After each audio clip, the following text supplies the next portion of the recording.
जय हिंद मेरे प्यारे साथियों। आज हम 17 फरवरी 2024 के अति महत्वपूर्ण करंट अफेयर्स पर चर्चा करेंगे और इस क्लास की पीडीएफ प्राप्त करने के लिए आप कमेंट या डिस्क्रिप्शन में दिए गए लिंक से जुड़कर यहां से आप पीडीएफ प्राप्त कर सकेंगे डेली करंट की। और यह आज की क्लास आपके लिए अति महत्वपूर्ण होने वाली है आपकी एग्ज़ाम की दृष्टि से, तो क्लास को पूरा जरूर देखें। हमारा पहला प्रश्न है, हाल ही में अंतर्राष्ट्रीय मुद्रा कोष के अनुसार दुनिया की तीसरी सबसे बड़ी अर्थव्यवस्था का खिताब किसने हासिल किया है? कौन सी तीसरी सबसे बड़ी अर्थव्यवस्था बन गई है? हम देखें तो यह जर्मनी ने जापान को पीछे रखकर तीसरी विश्व की सबसे बड़ी अर्थव्यवस्था का खिताब अपने नाम किया है।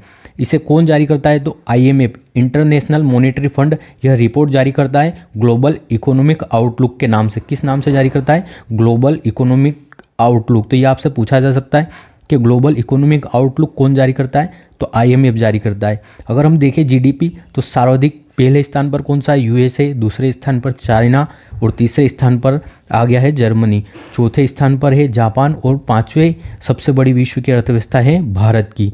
और जापान की अर्थव्यवस्था अभी चरमरा गई है, तो हो सकता है कि भारत चौथे स्थान पर पहुंच जाए कुछ दिनों बाद। अभी भारत वर्तमान में पांचवी विश्व की बड़ी अर्थव्यवस्था है। इसका कारण क्या है? तो जो जापान की मुद्रा है येन, इसके मूल्य में ह्रास हुआ है, जिसके कारण जापान अब चौथी विश्व की बड़ी अर्थव्यवस्था बन गया है और तीसरे नंबर पर जर्मनी है और भारत पांचवें स्थान पर है। जर्मनी की राजधानी क्या है? बर्लिन है। हिटलर यहाँ का था। और बायो ऑटोग्राफी क्या है? तो मेन कॉफ इसकी ऑटोबायोग्राफी है हिटलर की।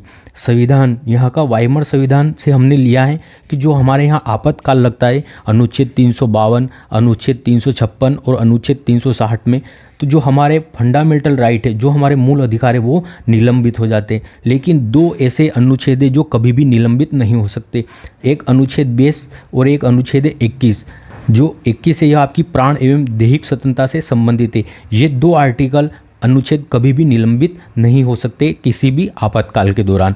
बाकी आर्टिकल जितने भी है 14 से लगाकर 35 तक उन्हें निलंबित किया जा सकता है। और यह आपातकाल के हमने जो निलंबित होने की मूल अधिकारों की यह पद्धति जर्मनी के वाइमर संविधान से ली। IMF इसकी स्थापना 1944 में ब्रिटेन वुड्स सम्मेलन के अंतर्गत होती है और ब्रिटेन वुड्स सम्मेलन का आयोजन USA में हुआ था। इसी सम्मेलन में यह कहा गया था कि IMF और वर्ल्ड बैंक दोनों की स्थापना की जाएगी। इसलिए इन्हें जुड़वा बहनें कहा जाता है, क्योंकि इन दोनों की स्थापना ब्रिटेन वुड्स सम्मेलन से हुई थी। वर्ल्ड बैंक को क्या कहा जाता है? इसे IBRDB कहा जाता है, international bank for reconstruction bank के नाम से भी इसे जाना जाता है वर्ल्ड बैंक को। दोनों का मुख्यालय वाशिंगटन DC में ही है, IMF और वर्ल्ड बैंक का। हेडक्वार्टर इनका वाशिंगटन DC USA में। इनके सदस्यों की संख्या 190 है और नवीनतम देश कौन सा है? अंडोरा इसका नवीनतम सदस्य देश बना है IMF और वर्ल्ड बैंक का। IMF की मुद्रा की बात करें तो इसे क्या कहा जाता है? SDR कहा जाता है, स्पेशल ड्राइंग राइट। इसे विशेष आहरण मुद्रा कहा जाता है और इसे पेपर गोल्ड के नाम से भी जाना जाता है। और जो SDR है स्पेशल ड्राइंग राइट, इसमें 5 मुद्राओं को शामिल किया गया है, डॉलर, यूरो, येन, पाउंड और रेमेनबी। इन 5 मुद्राओं को शामिल किया गया है SDR के अंतर्गत। और इसमें नवीनतम शामिल होने वाली मुद्रा कौन है? तो रेमेनबी जो युआन है चीन की मुद्रा, यह नवीनतम शामिल होने वाली है SDR में। अब हम देखते हैं लल्लन टॉप प्रश्न, शेयर मार्केट में भारत की कौन सी रैंकिंग है? तो चौथे स्थान पर है भारत की रैंकिंग शेयर मार्केट में। पहले भारत 5वें स्थान पर था, लेकिन अभी हाल ही में हांगकांग को पीछे रखकर भारत चौथे स्थान पर आ गया। फर्स्ट पे कौन है? USA है, दूसरे स्थान पर चीन है, तीसरे स्थान पर कौन है? जापान है, चौथे स्थान पर भारत और 5वें स्थान पर कौन है? हांगकांग है शेयर मार्केट में रैंकिंग में। विश्व का काला प्रदेश किसे कहा जाता है? तो जर्मनी का जो रूर क्षेत्र है राइन नदी घाटी वाला, उसे जर्मनी का रूर प्रदेश कहा जाता है। और ये किसके उत्पादन के लिए? तो कोयला उत्पादन के लिए प्रसिद्ध है जर्मनी का रूर प्रदेश। और भारत का रूर प्रदेश छोटा नागपुर के पठार को कहा जाता है, क्योंकि वह कोयले की दृष्टि से समृद्ध है। और भारत में किस प्रकार का कोयला मिलता है? तो भारत में हमें मिलता है बिटुमिनस प्रकार का कोयला। हमारे यहाँ 98% कोयला इसी प्रकार का मिलता है। और देखिए किस प्रकार की चट्टानों में मिलता है? तो यह गोंडवाना क्रम की चट्टानों में मिलता है कोयला। ग्लोबल फायर पावर इंडेक्स में हमारी चौथी रैंकिंग है, अर्थात किस देश की सेना कितनी मजबूत है। पहले स्थान पर USA, रूस और चीन और चौथे स्थान पर भारत की सेना। कोप फर्स्ट कॉन्फ्रेंस ऑफ पार्टीज, इसकी पहली बैठक बर्लिन जर्मनी में हुई थी 1995 में। COP 28 का आयोजन अभी हाल ही में कहाँ है? UAE में हुआ है, सऊदी अरब अमीरात में। ग्लोबल हंगर इंडेक्स में हमारी कौन सी रैंकिंग है? तो विश्व में 111वां रैंकिंग है हमारी ग्लोबल हंगर इंडेक्स विश्व भुखमरी सूचकांक में। प्रेस स्वतंत्रता सूचकांक में हमारी 161वीं रैंक है प्रेस स्वतंत्रता सूचकांक में। विश्व खुशहाली हैप्पीनेस और पीस शांति, विश्व खुशहाली और शांति इंडेक्स दोनों में हमारी रैंक है 126। ये दोनों अलग है, खुशहाली शांति, लेकिन भारत की रैंकिंग एक ही है 126। हेनले पासपोर्ट इंडेक्स, इसमें भारत की रैंकिंग है अभी हाल ही में कौन सी? 80 नंबर की रैंकिंग है भारत की 80। ठीक, हाल ही में संयुक्त राष्ट्र सामाजिक विकास आयोग के 62वें सत्र की अध्यक्षता किसने की है? तो भारत ने की है। कौन सा है? संयुक्त राष्ट्र सामाजिक विकास आयोग, इसके 62वें सत्र की अध्यक्षता भारत कर रहा है इस वर्ष। संयुक्त राष्ट्र सामाजिक विकास आयोग की 62वें सत्र की बैठक की अध्यक्षता भारत कर रहा है और भारत से इसका प्रतिनिधित्व रुचिरा कंबोज जी द्वारा किया जा रहा है संयुक्त राष्ट्र में। और 2025 में इसकी अध्यक्षता कौन करने वाला है? पोलैंड करने वाला है 2025 में, और इसकी राजधानी क्या है? वारसा। इसकी स्थापना कब हुई थी संयुक्त राष्ट्र सामाजिक विकास आयोग की? तो 1995 में इसकी स्थापना होती है। और ये किसके अंतर्गत आता है? तो यूएनओ के जो 6 अंग है उसमें से एक है आर्थिक सामाजिक परिषद, उसके अंतर्गत यह संगठन आता है। अगर सामाजिक आर्थिक परिषद की बात करें जो यूएनओ के 6 अंगों में से एक है, तो इसमें कितने देश सदस्य हैं? तो 54 देश इसके सदस्य हैं और इनका कार्यकाल 2 वर्ष के लिए होता है, जो सामाजिक आर्थिक परिषद में देश शामिल होते हैं। ऐसे तो यूनाइटेड नेशन में कुल कितने देश शामिल है? तो 193 देश शामिल है कुल संयुक्त राष्ट्र संघ में, लेकिन सामाजिक आर्थिक परिषद में 54 है और इनका कार्यकाल 3 वर्ष के लिए होता है। ठीक है, अगला प्रश्न है, सुरक्षा परिषद में कितने सदस्य होते हैं सिक्योरिटी काउंसिल में? तो इसमें टोटल 15 सदस्य होते हैं, जिसमें से 5 स्थायी और 10 अस्थायी सदस्य होते हैं और इनका कार्यकाल 2 वर्ष के लिए होता है, जो सुरक्षा परिषद के सदस्य बनते अस्थायी। यूनाइटेड नेशन महासभा का अध्यक्ष पहली महिला कौन रही है? जो यूनाइटेड संयुक्त राष्ट्र महासभा की पहली महिला अध्यक्ष कौन रही है? तो यह भारत से थी विजय लक्ष्मी पंडित, और अभी हाल ही में 78वां सत्र चल रहा है इसका। इसके अध्यक्ष कौन है? डेनिस फ्रांसिस इसके अध्यक्ष है, जो त्रिनाद और टोबैको के राजदूत हैं, और ये अभी हाल ही में भारत की यात्रा पर भी आए थे। विश्व बैंक का अध्यक्ष अभी किसे बनाया गया? तो जो अजय बंगा है भारत के, यह विश्व बैंक के अध्यक्ष है हाल ही में वर्ल्ड बैंक के। G20 2024 की अध्यक्षता कौन करने वाला है? ब्राज़ील करने वाला है। 2023 की अध्यक्षता भारत के द्वारा की गई थी भारत मंडपम दिल्ली में। BIMSTEC, bay of Bengal initiative multi sectoral technical and economic corporation, इसके अध्यक्ष अभी महासचिव कौन है वर्तमान में? तो इसके महासचिव है बीमस्टेक के इंद्रमणि पांडे, जो भारत के हैं, और यह बीमस्टेक के अध्यक्ष है। बीमस्टेक की स्थापना 1997 में हुई थी और इसका मुख्यालय ढाका में है बीमस्टेक का। इसमें कितने देश सदस्य शामिल है? तो इसमें 7 देश सदस्य शामिल है। कौन कौन से हैं? Bangladesh, India, Myanmar, Sri Lanka, Thailand, Nepal और भूटान। तो ये बीमस्टेक के सदस्य हैं। अगला प्रश्न है हमारा, इंडोनेशिया के नए राष्ट्रपति चुनावों में सर्वाधिक मत किसने प्राप्त किए? अर्थात जो इंडोनेशिया के राष्ट्रपति कौन घोषित होंगे? तो यह है प्रबोवो सुबियांतो। कौन है? प्रबोवो सुबियांतो, यह इंडोनेशिया के राष्ट्रपति चुने हैं और इन्हें 60% मत प्राप्त हुए हैं। इंडोनेशिया विश्व की चौथा सर्वाधिक आबादी वाला बड़ा देश कौन सा है? इंडोनेशिया। पहले स्थान पर भारत, दूसरे स्थान पर चीन है, तीसरे स्थान पर यूएसए और चौथे स्थान पर कौन है? तो इंडोनेशिया है विश्व का चौथी आबादी वाला बड़ा देश। राष्ट्रपति यहाँ के चुने गए हैं प्रबोवो सुबियांतो, इन्हें 60% मत प्राप्त हुए हैं और जो जोको विडोडो अभी वर्तमान राष्ट्रपति हैं यहाँ के, उनके समर्थक है प्रबोवो। यहाँ के फर्स्ट राष्ट्रपति कौन थे इंडोनेशिया के? तो यह सुकर्णो साहब थे, जो हमारा पहला गणतंत्र दिवस हुआ था 26 जनवरी को, उसके पहले मुख्य अतिथि के रूप में ही सुकर्णो साहब आए थे। और अभी हाल ही में कौन थे हमारे मुख्य अतिथि 26 जनवरी पर गणतंत्र दिवस पर? तो फ्रांस के राष्ट्रपति इमैनुअल मैक्रों हमारे मुख्य अतिथि थे इस बार। अलेक्जेंडर स्टब, ये भी हाल ही में फिनलैंड के राष्ट्रपति बने हैं, अलेक्जेंडर स्टब। ठीक है, फिनलैंड को झीलों का देश भी कहा जाता है और फिनलैंड, नॉर्वे, स्वीडन को स्कैंडिनेवियन कंट्री भी कहा जाता है। हंगरी, इसकी फर्स्ट महिला राष्ट्रपति कौन थी? कैटलिन कोरिको थी, जिन्होंने अभी हाल ही में इस्तीफा दे दिया है। जो बाल अधिकार थे उनके घोटाले के कारण इन्होंने इस्तीफा दिया है। हंगरी की महिला राष्ट्रपति थी पहली कैटलिन कोरिको। माउंट मेरापी, माउंट क्राकातोव और माउंट सिनामुंग, ये ज्वालामुखी कहाँ पर स्थित है? तीनों माउंट मेरापी, क्राकातोव और सिनामुंग यह इंडोनेशिया में स्थित है। आसियान, आसियान की बात करें तो यह 1967 में बना था, अर्थात 1967 में इसका गठन किया गया था। इसका मुख्यालय जकार्ता इंडोनेशिया में, अर्थात जो इंडोनेशिया की राजधानी है वर्तमान में जकार्ता, यहाँ पर स्थित है। और इसके 11 देश सदस्य हैं और अभी हाल ही में 11वां नंबर का नवीनतम देश इसमें शामिल हुआ है, तिमोर लिस्ते।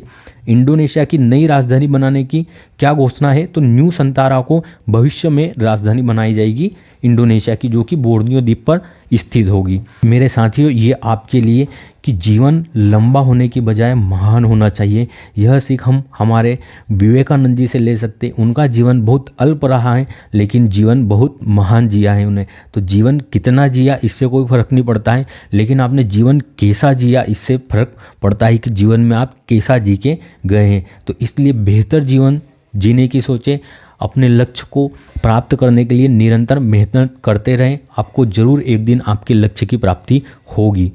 आगे बढ़ते हैं हम। हाल ही में सतह से समुद्र, अर्थात क्या? सतह से समुद्र अर्थात सतह से जल में मार करने वाली नई मिसाइल पदासूरी 6 का परीक्षण किसने किया है? तो यह उत्तर कोरिया के द्वारा किया गया है। यहाँ के कौन है वो? पागल किम जोंग उन, उनके द्वारा किया गया है किसका? पदासूरी 6 का परीक्षण उत्तरी कोरिया के द्वारा। और यह सतह से समुद्र में मार करने वाली मिसाइल है। समुद्री सीमा की सुरक्षा को लेकर इसे टेस्टिंग किया गया है, ऐसा इनका कहना है। उत्तर कोरिया, प्योंगयांग इसकी राजधानी है उत्तर कोरिया की, प्योंगयांग, और वान यहाँ की मुद्राएं। चीन की राजधानी बीजिंग और रेमेनबी या युआन यहाँ की मुद्रा है। रूस की राजधानी है मॉस्को और रूबल यहाँ की मुद्रा है। इजराइल की राजधानी है जेरूसलम और न्यू शेकेल यहाँ की मुद्रा है इजराइल की। और यही वही तानाशाह है जो अमेरिका की धमकी पर कहता है कि अगर हम पे कोई आक्रमण करेगा तो हम पास के देश स्थित दक्षिण कोरिया पर हमला कर देंगे, अर्थात बिना किसी काम से दूसरे देश पे हमला कर देगा अगर इस देश पे कोई हमला करेगा, तो ऐसा उनका कहना रहता है। यरूशलेम इसकी राजधानी है इजराइल की। और यहाँ की जो अगर इजराइल की गुप्तचर एजेंसी देखें तो मोसाद यहाँ की क्या है? गुप्तचर एजेंसी। जैसे भारत की कौन है? रो गुप्तचर एजेंसी है, ऐसे मोसाद यहाँ की गुप्तचर एजेंसी है। और नेसेट यहाँ की संसद को कहा जाता है। वेनेजुएला की मुद्रा है बोलीवर, यूक्रेन की मुद्रा है रेमिनबिया और वियतनाम की मुद्रा है डोंग। 38 डिग्री अक्षांश रेखा उत्तर कोरिया और दक्षिण कोरिया के मध्य सीमा रेखा बनाती है। कौन सी? 38 डिग्री अक्षांश रेखा। यूएसए और कनाडा के मध्य 49 डिग्री अक्षांश रेखा सीमा बनाती है। और विश्व की यह सबसे बड़ी शांति वाली अंतर्राष्ट्रीय रेखा है, अर्थात यहाँ पर किसी भी प्रकार की कोई लड़ाई वाली या युद्ध वाली गतिविधियाँ नहीं होती थी। यह विश्व की सबसे बड़ी शांत अंतर्राष्ट्रीय रेखा है। आकाश, यह सतह से हवा में मार करने वाली मिसाइल है भारत की। और अभी हाल ही में हमने जो समर, जो हमारी वायु रक्षा प्रणाली है, इसका सफल परीक्षण किया। इसमें आकाश मिसाइल का ही उपयोग किया गया है। अग्नि और पृथ्वी, यह दोनों किसी सतह से सतह अर्थात सरफेस टू सरफेस मार करने वाली मिसाइल है। अस्त्र, यह सतह से हवा में मार करने वाली मिसाइल है हमारी अस्त्र। और आईजीएमडीपी प्रोग्राम के तहत भारत में कितनी? 5 मिसाइलों का निर्माण किया गया था। कौन कौन सी थी 5 मिसाइलें अगर आपसे पूछे तो इसके लिए है याद रखने के लिए पटना, पृथ्वी, अग्नि, त्रिशूल, नाग और आकाश, ये 5 मिसाइलें बनाई गई थी आईजीएमडीपी प्रोग्राम के तहत। 1986 में यह प्रोग्राम प्रारंभ हुआ था मिसाइलों को बनाने के लिए। और टेसी थॉमस को मिसाइल वुमेन ऑफ इंडिया कहा जाता है। किसे? टेसी थॉमस को मिसाइल वुमेन ऑफ इंडिया कहा जाता है। और मिसाइल मैन ऑफ इंडिया आपको पता ही है, एपीजे अब्दुल कलाम को कहा जाता है। हाल ही में एलिट 500 टेस्ट क्लब में शामिल होने वाले दूसरे भारतीय कौन बने? अर्थात टेस्ट में 500 विकेट लेने वाले दूसरे भारतीय कौन बने? तो यह है रविचंद्र अश्विन। सर्वाधिक विकेट लेने का खिताब किसके नाम है टेस्ट में? तो यह है मुथैया मुरलीधरन के नाम, क्योंकि इनके विकेट है 800 विकेट है टेस्ट में। तो सर्वाधिक विकेट लेने वाले टेस्ट में कौन है? मुथैया मुरलीधरन। और ये किस देश के खिलाड़ी है? तो यह श्रीलंका के खिलाड़ी है मुथैया मुरलीधरन। फर्स्ट भारतीय कौन है जो 500 टेस्ट विकेट क्लब में शामिल हुआ था एलिट में? तो यह पहले थे अनिल कुंबले, इन्होंने 500 विकेट से अधिक लिए थे टेस्ट में। और दूसरे भारतीय बन गए हैं अभी वर्तमान में रविचंद्र अश्विन। लेकिन अगर पूछ लिया जाए कि सबसे तेज 500 टेस्ट विकेट एलिट में शामिल होने वाले पहले खिलाड़ी कौन है, तो वह रविचंद्र अश्विन होगा। लेकिन अगर फास्टेस्ट नहीं देखे हम सबसे तेज, तो पहले स्थान पर अनिल जी कुंबले रहेंगे। और इन्होंने अभी हाल ही में इंग्लैंड के विरुद्ध यह खिताब अर्जित किया है। अर्जुन अवार्ड अभी हाल ही में मोहम्मद शमी को दिया गया है, जो है क्रिकेटर है। अगर हम ऑटोबायोग्राफी की बात करें तो 800 ऑटोबायोग्राफी यह मुथैया मुरलीधरन की है, जो श्रीलंका के खिलाड़ी।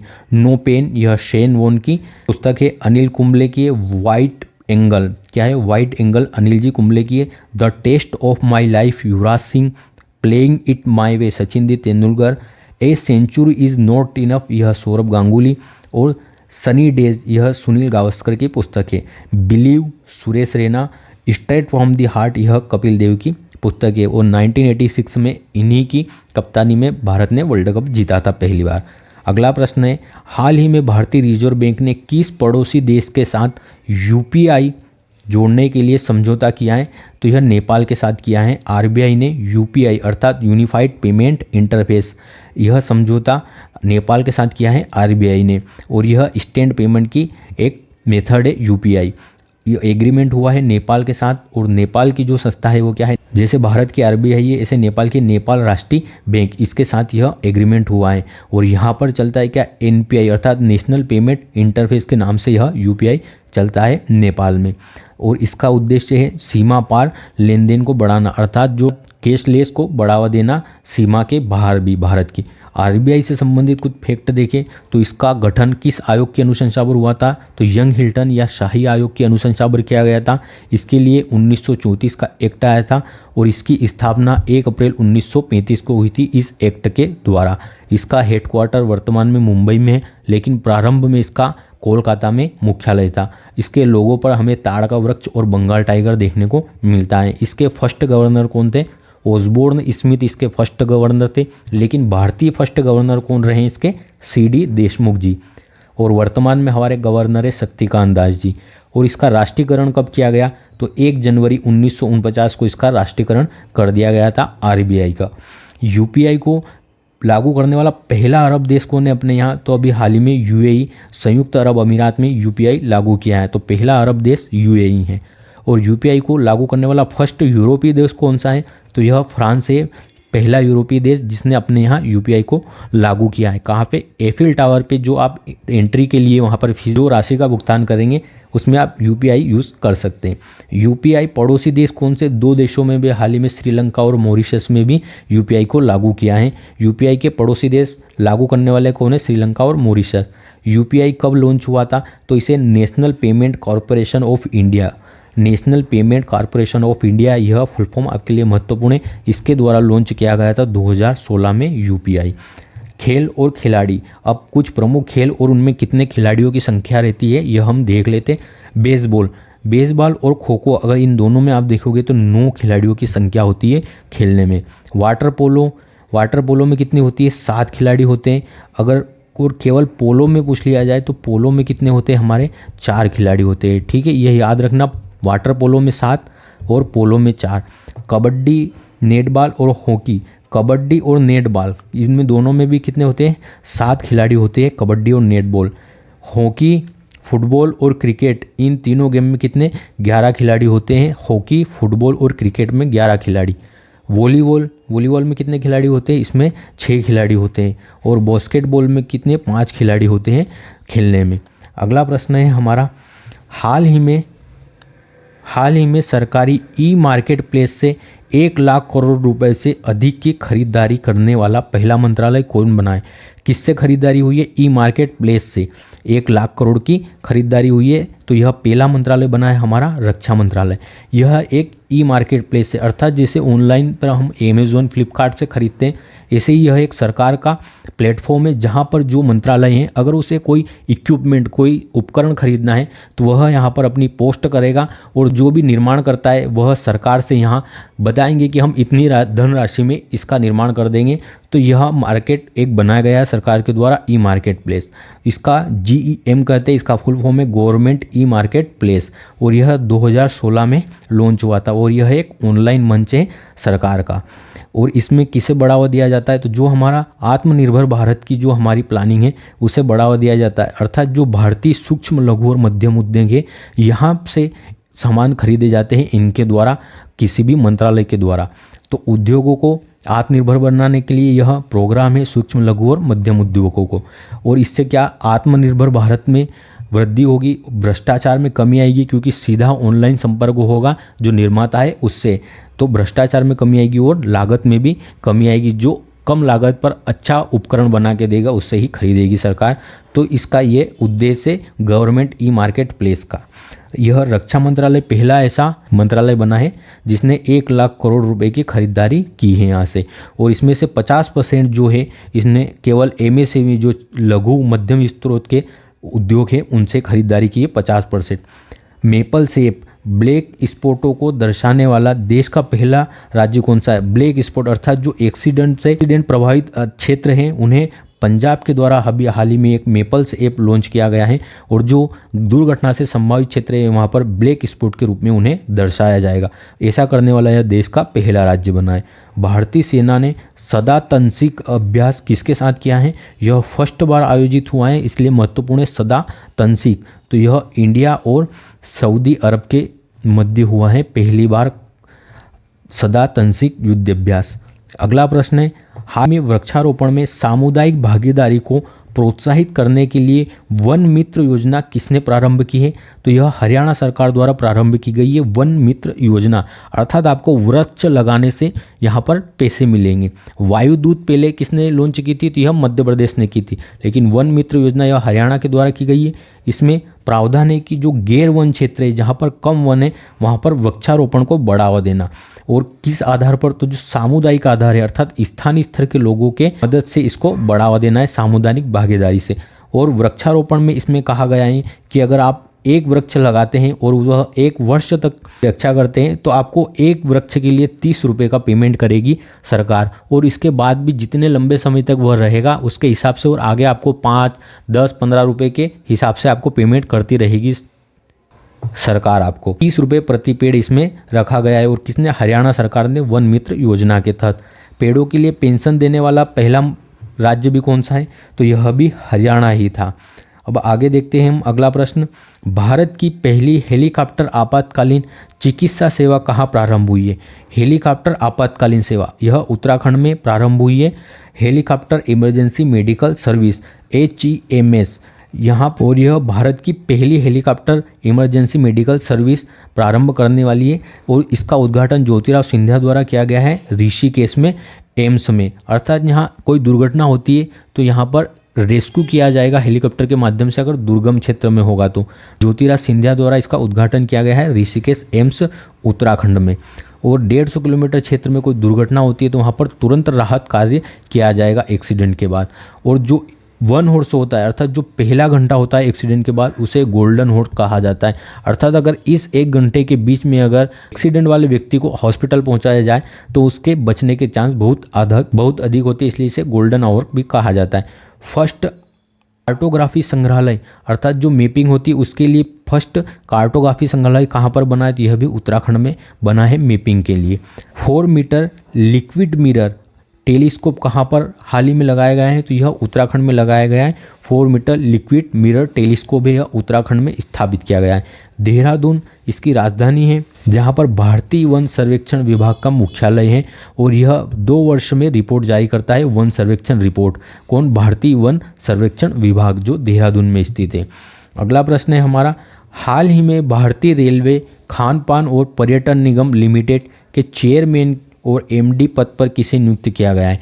भारतीय रेलवे खान पान और पर्यटन निगम लिमिटेड संजय कुमार जैन जी को नियुक्त किया गया है। IRCTC इसका फुल फॉर्म है Indian railway catering and tourism corporation limited. भारतीय रेलवे खान पान और पर्यटन निगम, इसके अभी हाल ही में MD नियुक्त किए गए हैं संजय कुमार जैन। हेड इसके IAS संजय कुमार जैन है। रणजीत कुमार अग्रवाल को भी अभी हाल ही में ICAI अर्थात जो चार्टेड अकाउंट होते हैं उनके लिए प्रमुख संस्था है, इस पद पर नियुक्त हुए रणजीत कुमार अग्रवाल जी। 11वां प्रश्न है हमारा, भारतीय फुटबॉल राष्ट्रीय टीम फीफा रैंकिंग में 170वें स्थान पर आ गई है हमारी फुटबॉल टीम। और अगर आपको क्लास अच्छी लगी हो और कंटेंट अच्छा लगा हो तो कृपया हेल्प करें और चैनल को सपोर्ट करें और चैनल को सब्सक्राइब अवश्य करें, लाइक शेयर एंड कमेंट भी करें। अब हम कल के प्रश्नों का रिवीजन कर लेते हैं। हाल ही में वैश्विक जैव विविधता फ्रेमवर्क कोष की पहली बैठक कहाँ पर, वाशिंगटन डीसी में हुई है। और G20 की पहली बैठक भी वाशिंगटन डीसी में हुई थी 2008 में। हाल ही में पीएम नरेंद्र मोदी ने UPI रुपये कार्ड कहाँ पर लॉन्च किया है, तो यह UAE में किया गया है और यह पहला अरब देश है। हाल ही में अलेक्जेंडर स्टब किस देश के राष्ट्रपति बने हैं, फिनलैंड के। मध्य पूर्व में पहली बार luxury train Dream of Desert कौन लॉन्च करेगा, तो यह सऊदी अरब लॉन्च करने वाला है। हाल ही में सुप्रीम कोर्ट ने चुनावी बॉन्ड योजना को किस अनुच्छेद के तहत असंवैधानिक घोषित किया है, अनुच्छेद 19(1)(a) के तहत। प्रतिवर्ष बाल्यावस्था कैंसर दिवस कब मनाया जाता है, तो यह 15 फरवरी को मनाया जाता है। हाल ही में कृषि वानिकी पर ग्रो रिपोर्ट का अनावरण किसने किया है, नीति आयोग के द्वारा किया गया है। हाल ही में UAE की वर्ल्ड गवर्नमेंट समिट 2024 में किसे गवर्नमेंट टेक का पुरस्कार दिया गया है, तो यह भारत को दिया गया है AI आर्टिफिशियल इंटेलिजेंस में कार्य करने के लिए। हाल ही में असम ने किसे आधिकारिक राज्यफल घोषित किया है, तो यह है काजी नेमू। अगला है, हाल ही में केंद्रीय खेल मंत्री अनुराग सिंह ठाकुर ने 45वें शतरंज ओलंपियाड की मशाल किसको सौंपी है, तो यह हंगरी को सौंपी गई है। और 44वें क्रम का एशियाड ओलंपिक भारत में हुआ था शतरंज का। हाल ही में 36वां राष्ट्रीय पुस्तक मेला कहाँ पर आयोजित हुआ है, हैदराबाद में। भारत सरकार ने किस नदी के प्रबंधन के लिए ADB से $200 मिलियन की समझौते पर हस्ताक्षर किए, तो यह ब्रह्मपुत्र नदी पर। हाल ही में मेंढक पर मशरूम उगने का दुर्लभ घटना पश्चिमी घाट पर देखी गई है, जिसे सह्याद्री के नाम से भी जानते हैं। हाल ही में स्वयं योजना प्रारंभ करने की घोषणा अभी उड़ीसा सरकार द्वारा की गई है, जिसमें 1 लाख तक का लोन दिया जाएगा ब्याज मुक्त युवाओं को। हाल ही में PM मोदी ने 9 सैनिक अड्डे स्थापित करने की घोषणा कहाँ पर की है, नए, तो यह मिनिकॉय और अगत्ती जो लक्षद्वीप के 2 द्वीप हैं यहाँ पर स्थापित किए जाएंगे। धन्यवाद, जय हिंद। मिलते हैं जल्दी ही अगले वीडियो में।